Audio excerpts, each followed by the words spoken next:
हमारे चैनल को सब्सक्राइब करें और बेल आइकन दबाएं।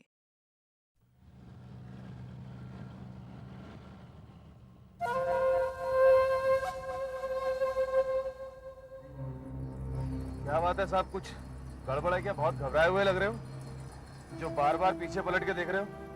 नहीं, ऐसी कोई खास बात नहीं है, बस यूं ही थोड़ी घबराहट है।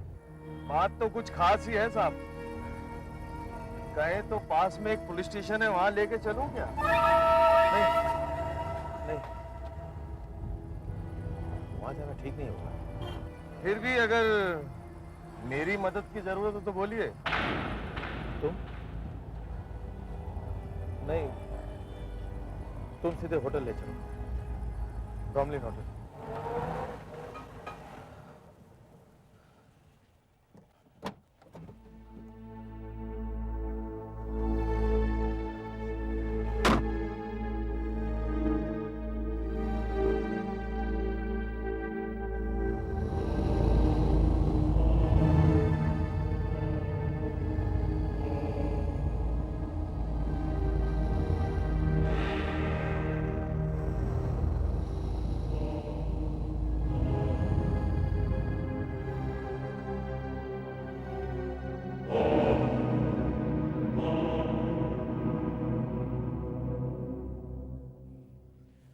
अरे सर, आप यहाँ?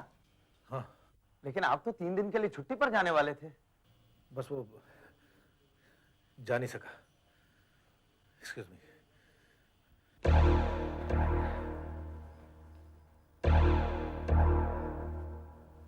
लगता है मैनेजर साहब की छुट्टी कैंसिल हो गई, इसीलिए इतने बुझे बुझे से लग रहे हैं।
साहब है?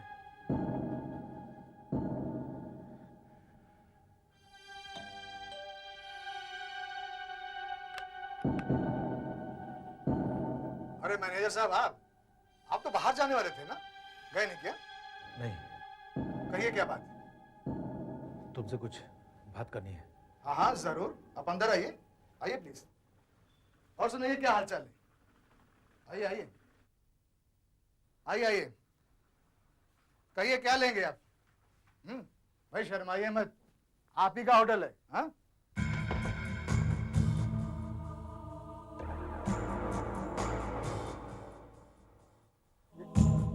ये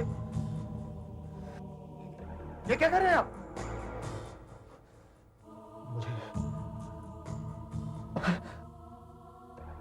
मुझे तुम्हारा खून करना है। मेरा खून? मैंने क्या बिगाड़ा आपका? यही तो मैं जानना चाहता हूँ, क्यों मैंने किसी का क्या बिगाड़ा है? अभी इस वक्त मेरे घर में एक गुंडा घुसा हुआ है और उसने मेरी बीवी के सर पर गन तान रखी है। उसने मुझे कहा कि अगर मैंने तुम्हारा खून नहीं किया तो मैं मेरी वाइफ को मार डालेगा। मुझे मारकर आपको क्या मिलेगा? मुझे मेरी बीवी को बचाना है। तुम्हें मरना ही होगा, तुम्हें मरना होगा।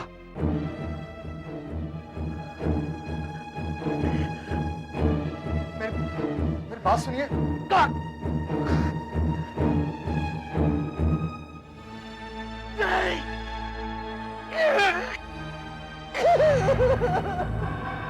मैं ऐसा नहीं कर सकता, मैं ऐसा नहीं कर सकता।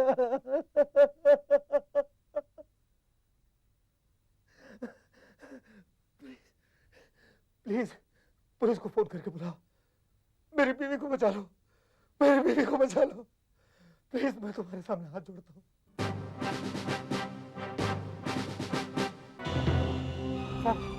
सर जल्दी चलाइए प्लीज, वरना कहीं देर न हो जाए सर। दीपक जी आप घबराइए मत, हम टाइम पे पहुंच जाएंगे। हमने हमारे दूसरे ऑफिसर्स को भी इन्फॉर्म कर दिया है, वो लोग आपके घर की तरफ ही जा रहे होंगे, बस वो पहुंचने ही वाले होंगे।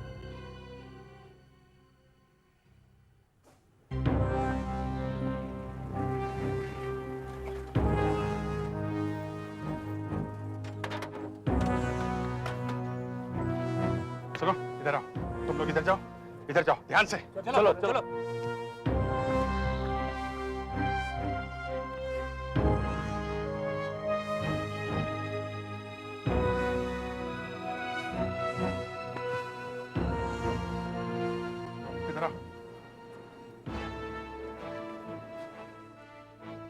मैं इंस्पेक्टर अभिजीत बोल रहा हूँ।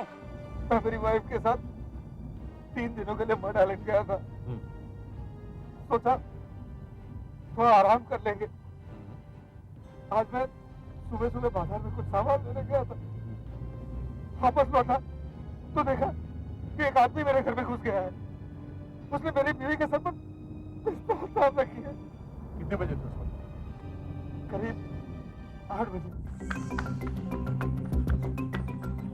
सर पीछे की खिड़की से भी अंदर का कुछ दिखाई नहीं दे रहा है, पर्दे लगे हुए हैं। अच्छा हाँ सर। देखो तुम भाग नहीं सकते हो, पुलिस चारों तरफ है। अपने हाथ ऊपर करके चुपचाप बाहर चले आओ। तुम्हें मेरी आवाज सुनाई दे रही है? सर पीछे की तरफ की दरवाजा है, अंदर से बंद है, तोड़कर अंदर घुस सकते हैं। नहीं, इसमें खतरा है। उस आदमी के पास पिस्टल है और एक औरत भी अंदर है। उसने गोली चला दी तो? चाहिए क्या था उसे, लूटने आया था क्या? नहीं सर, उसने मेरे हाथ में रिवॉल्वर दिया और कहा कि सीधे तेरे होटल जा और सुहास का खून कर दे। और उसने ये भी बोला कि उसके आदमी मुझ पर निगाह रखेंगे, अगर कहीं मुझसे कोई गलती हो गई तो उसकी सजा वो लोग मेरी वाइफ को देंगे।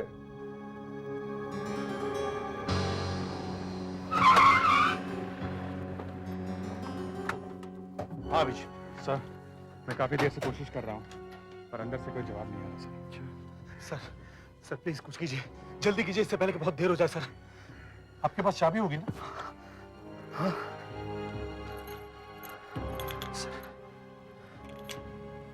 सर उसके पास गन है, अगर उसने आपके ऊपर गोली चला दी तो? सर प्लीज कुछ कीजिए सर, सर प्लीज। और कोई चारा भी तो नहीं है दया। चलता हूँ। देखो तुम जो भी कोई हो, मैं एसीपी प्रद्युमन बोल रहा हूं। देखो मैं अपना हथियार नीचे डाल रहा हूं।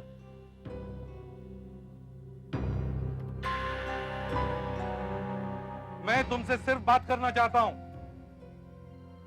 मेरे पास और कोई हथियार नहीं है। मैं अंदर आ रहा हूं। तुम लोग पीछे हटो।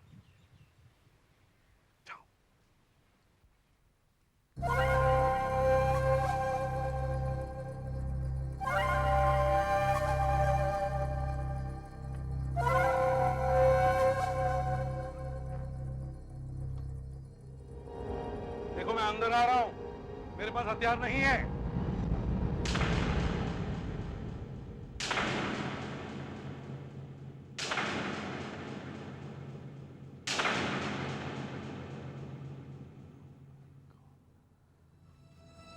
अभिजीत जल्दी आओ। सर तुम्हें आने में बहुत देर हो गई, देखो तो। जाओ जल्दी।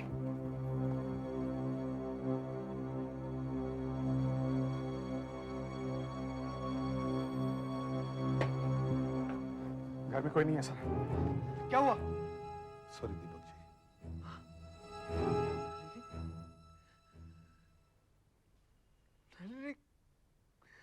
नहीं, ये सब मेरी वजह से हुआ है, ये सब मेरी वजह से हुआ है। नहीं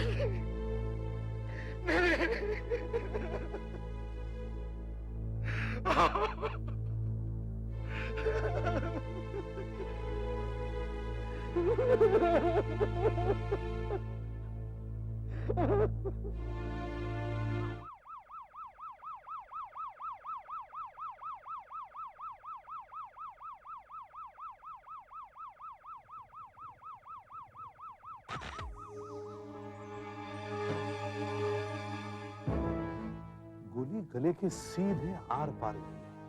ये देखो यहां से। दया सर, जरा पीछे देखो तुम, गोली कहीं फंसी है क्या? दीवार में या टेबल में? हाँ सर, ये देखिए गोली यहाँ फंसी। इसका मतलब गोली इधर से चलाई गई है। मौत शायद गोली लगते ही हो गई होगी सर।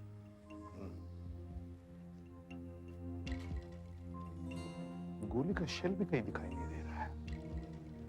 लगता है रिवॉल्वर से गोली चलाई होगी। सर ये देखिए, किलो जला हुआ है और इधर भी छेद है। लगता है इसे आगे रखकर रिवॉल्वर से गोली चलाई गई होगी ताकि आवाज दो। मगर सर, अगर गोली यहाँ इस तरफ से चली है तो पिलो वहां कैसे पहुंच गया? वो दया पुलिस को गुमराह करने के लिए गोली चलाने के बाद पिलो वहां फेंक दी गई। ये देखिए,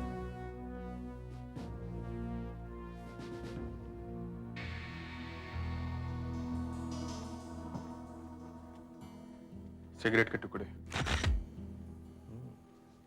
शायद खूनी सिगरेट पीता है। सुधाकर, फोटो हो गई? हो रही है सर। और फ्रेडिक्स, रिकॉर्डिंग हो रहा है सर। Good morning. ये बताइए, जब आप घर में घुसे तो आपने क्या देखा? सर मैंने देखा कि कमरे में सिगरेट का धुआं भरा पड़ा था। दरवाजे के पीछे वो छुपा हुआ था। हाइट ज्यादा लंबी नहीं थी, 5-5.5 फीट का होगा। मेरे यहाँ आता था सर, इतनी सा था। मैं कितना बुज़दिल इंसान हूँ सर। एक झपटा उस पे मारता तो उसका हाथ से गन छीन सकता था सर। लेकिन मैंने ऐसा नहीं किया। मैंने ऐसा नहीं किया क्योंकि मैं बुज़दिल हूँ, मैं कायर हूँ सर, कायर। नहीं दीपक जी, अगर आप ऐसा करते तो शायद आप दोनों ही नहीं बचते। उसके पास ये पिस्तौल थी। लेकिन इससे तो अच्छा था ना सर। बेचारी नलिनी नहीं बची। जब उसने मेरे हाथ में सुहास को मारने के लिए रिवॉल्वर दिया, तभी मुझे उस पर गोली चलानी चाहिए थी। नहीं दीपक जी, गोली चलाना सबके बस की बात नहीं। शायद आप गोली नहीं चला सकते। आप सही कह रहे सर। वो नलिनी के पीछे खड़ा था, उसके सर पर गन लगाकर बेचारी बहुत रो रही थी सर, बहुत रो रही थी। मैं अपने आप को नहीं माफ कर सकता सर, मैं अपने आप को नहीं माफ कर सकता। खैर, वो दिखने में कैसा था ये तो आप बता सकते हैं ना? सर, उसे तो मैं कभी नहीं भूलूंगा, कभी नहीं भूलूंगा मैं उसे। छोटी छोटी आंखें थी, छोटे छोटे बाल थे, पतली मूछें थी और तगड़ा था सर। ये आप हमारे पुलिस आर्टिस्ट को बताइए ताकि वो स्केच बनवा सके। आइए, कम। कौन मारना चाहता है आपको? क्या पता कौन है वो? देखिए, आपके करोड़ों रुपए के घोटाले की वजह से ये सब हो रहा है ना? मैंने कहा ना, मुझे कुछ नहीं मालूम। मगर आप पर जो हमला हुआ है उससे आपकी कंपनी के स्टॉक के दाम तो और भी गिर जाएंगे। इसके बारे में क्या कहना चाहते हैं? देखिए, क्या मिस्टर दीपक की आपसे कोई पुरानी दुश्मनी थी? आप ये सब कुछ जाकर दीपक से क्यों नहीं पूछते? उससे पूछिए। मगर आप इस हमले में बचे गए सर। क्या गोली चली नहीं? ओ, तो आपको अफसोस हो रहा है कि मैं बच गया हूँ। अगर मेरा खून हो जाता तो आपको अच्छी खासी खबर मिल जाती है ही ना। अरे कम से कम एक तो जवाब सीधा दीजिए। क्यों, जबरदस्ती है क्या? जाइए आप यहाँ से। अरे हटाओ इनको। चलिए, करोड़ रुपए खाने के बाद भी पकड़ नहीं गई सर। क्या बोला? क्या बोला? क्या बोला? अरे क्या बोला? क्या बोला?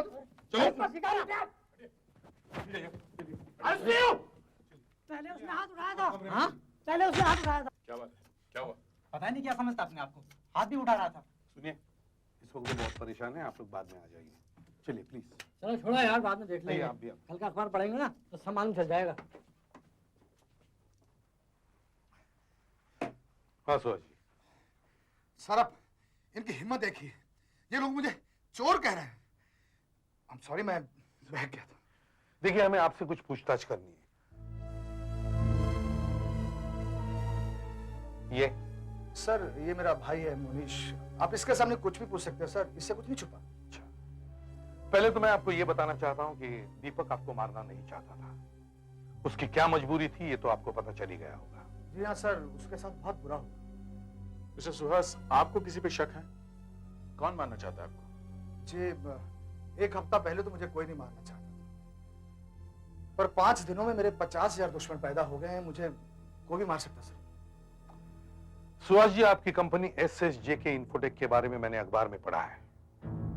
मार्केट गिरने से आपको काफी नुकसान हुआ है। सर मुझे नुकसान ही हुआ सर, बहुत सारे लोगों के पैसे डूब गए। सर अचानक मार्केट में हवा फैल गई कि मेरी कंपनी में कुछ गड़बड़ है। बस फिर जो मेरे शेयर्स की कीमत गिरनी शुरू हुई सर, पूछिए मत सर, सारा सोना मिट्टी हो गया। हजारों लोगों के पैसे डूब गए। कई लोगों ने अपनी जिंदगी की सारी कमाई उसमें लगा दी थी सर। बहुत सारे लोगों ने तो आत्महत्या कर ली सर। पता नहीं कितने लोग मेरे खून के प्यासे हैं। उन सब से बचने के लिए मैं अपना घर छोड़कर यहाँ होटल में छुपकर बैठा हूँ। यहाँ तक कि मैंने एक बॉडीगार्ड भी रखा हुआ है। मतलब आपका खून करने के लिए 50,000 लोग तैयार हैं? जी हाँ। सुहास जी, दीपक ने हमें बताया कि जो आदमी उसके घर में आया था वो छोटे कद का था। उसके छोटे छोटे बाल थे, वो थोड़ा तगड़ा था और उसकी पतली मूछें थी। क्या आप ऐसे किसी आदमी को जानते हो? जी नहीं सर, कोई भी हो सकता है सर। 50,000 लोगों में से कोई भी हो सकता है और हिंदुस्तान के किसी भी कोने में से हो सकता है। अब सारे इतने सारे लोगों में से किसी एक आदमी को पहचानना बहुत बहुत मुश्किल है सर। सुहास ने आराम से कह दिया कि 50,000 लोगों में से कोई एक होगा। उसने कह दिया, काम हो गया। हमारे हाथ में क्या है, क्या क्लू है हमारे पास? ये अपराधी का स्केच जो दीपक ने बनवाया था, बस। सर हमारे पास उन लोगों की लिस्ट है जिनके पैसे सुहास की कंपनी में डूबे हैं। हाँ सर, हम इस स्केच को इन सब से मिलाकर देख सकते हैं। मैंने कहा 50,000 लोग हैं, समझे? हाँ सर, 50,000 लोगों में से एक एक कोई स्केच दिखाकर पूछना, मतलब कम से कम 6 महीने तो लग जाएंगे। हाँ, कम से कम 6 महीने, समझे? फिर ये स्केच सर? हाँ, ये स्केच। न जाने क्यों इस स्केच को देखकर मैं बहुत डिस्टर्ब हो गया हूं। ये छोटी छोटी आंखें, छोटे छोटे बाल, कहां देखा है मैंने इसे? कहां देखा है? पहली बार एक अपराधी का स्केच देखकर मेरा ऐसा मूड ऑफ हुआ है कि हटाओ स्केच को मेरे आंखों के सामने से। दूसरा क्या है? दूसरा ये रिवॉल्वर है सर। रिवॉल्वर। इसका भी वही हाल है। हाँ सर, कंट्री मेड है। इनके साथ यही परेशानी है कि ये ढूंढना मुश्किल होता है कि ये कहाँ का बना है। हाँ, इस पर कोई सीरियल नंबर भी नहीं है, कोई फिंगरप्रिंट्स भी नहीं मिले ना इस पर? नहीं सर, कोई नहीं। नहीं तो मेरे फिंगरप्रिंट्स मिलते हैं। वैसे ये रिवॉल्वर अच्छा बना है। कई तो इतने घटिया होते हैं कि एक फायर करते ही उनकी नली फट जाती है। दया, याद है तुम्हें वो? हाँ सर, वो नली टोपी, वो तो यही काम करता था। वो तो खुद बनाता था कट्टे। उसे सर 2 साल पहले पकड़ा था। वो तो कभी का छूट भी गया होगा। जरा ढूंढो उसे, कहाँ है वो? कहीं वापस उसने धंधा शुरू तो नहीं कर दिया? अरे साहब, मेरे को यहाँ क्यों लाया? मैंने क्या किया साहब? मैं तो नहा रहा था साहब, ये लोग तो बीच में उठा के लाए मेरे को। फिक्र मत कर नली टोपी, तुझे यही नहला देंगे। एक बात बता, पुराना धंधा तूने फिर से शुरू कर दिया है क्या? अरे मेरा क्या दिमाग खराब हो गया साहब?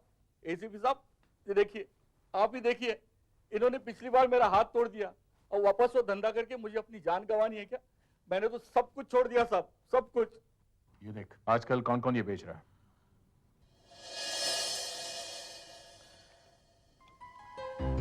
अच्छी बनी है। ये मगरनपुर से आई है साहब। मगरनपुर से? इतनी दूर से? हाँ साहब, वहीं से। इसका एक रूट है साहब। ये मगरनपुर से तड़ती आती है। तड़ती से लकीरा नाम का एक आदमी इसे टाकीपुर लाता है और वहां से सीधे मुंबई लाई जाती है। तुम्हें अभी भी काफी कुछ मालूम है। ये देखिए साहब, मगरनपुर वाले अपने हर बंदूक पे ये निशान लगवाते हैं। उनका काम बहुत अच्छा होता है साहब। उनका कट्टा दूसरे कट्टे से 4 गुना ज्यादा दाम में बिकता है। अगर हमें ऐसी गन खरीदनी हो तो कहाँ मिलेगी?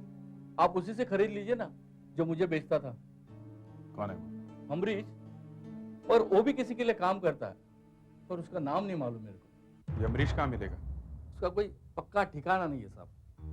मगर वो रहता तो इसी शहर में है। हाँ साहब, अगर अमरीश से आपको मिलना है तो आप डीलक्स सलून चले जाइए, रॉक रोड पे।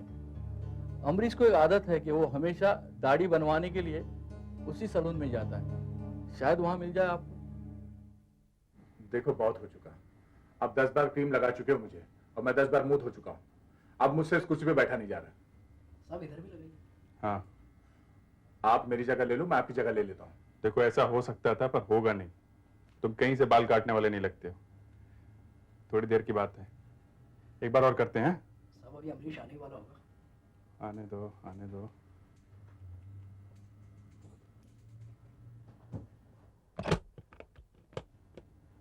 अरे अमरीश साहब नमस्कार। क्या बंदा कैसा तू? हाँ,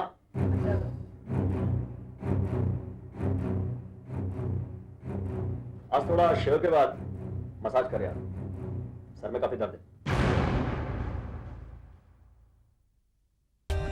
For more updates, subscribe to our channel, click the show links and enjoy watching the videos.